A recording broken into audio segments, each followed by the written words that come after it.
আনায়ার জন্মদিনের বিকেলে সবাই মিলে ঘুরতে বের হলাম। নিচে নেমে দেখি সবাই রেডি হয়ে নেমেছে, গাড়িও নামছে। সবাই মিলে গাড়িতে উঠে পড়লাম। আনায়ার চোখে মুখে যেন ক্লান্তির ছাপ।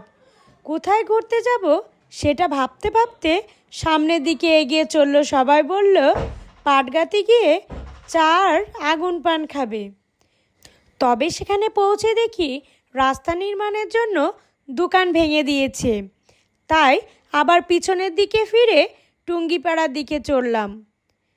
তবে চেনা জায়গায় অনেক জনবহুল জায়গা জনশূন্য।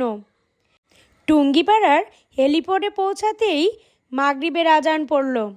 ছেলেরা মসজিদে গিয়ে নামাজ পড়ল আর ভাবিরা আমি গাড়িতে নামাজ পড়ে নিলাম। সবাই মিলে কিছুক্ষণ ঘোরাঘুরি করে মুড়ি মাখা, রসুন চৈঝাল দিয়ে ছোলা রান্না, চটপটি খেয়ে বাড়ির উদ্দেশ্যে রওনা দিলাম। দই মিষ্টি কেক নিয়ে বাড়িতে ফিরলাম। ছোটরা সবাই মিলে বেলুন ফুলালো। আমি সবার জন্য চা বানালাম। সেজো ভাবি সেমাই আর নুডলস রান্না করে নিয়ে এসেছে সবার জন্য। সবাই মিলে ছবি তুলে কেক কাটলো। তবে এবার সজীব, ভাইয়া, ভাবি, আম্মু আব্বুকে অনেক মিস করেছি। সবাই মিলে একসঙ্গে সব কিছু খেয়ে নিল।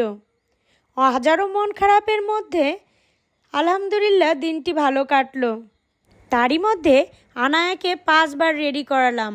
5 বার রেডি করানোর পরে তার চেহারার এই অবস্থা। কিছু কিছু ব্যস্ততা আর কষ্ট যেন খারাপ লাগে না। সবাই বিপদমুক্ত থাকুক, ভালো থাকুক, সুস্থ থাকুক, এই প্রত্যাশায়। সবাই আমার মেয়েদের জন্য দোয়া করবেন। আল্লাহ হাফেজ।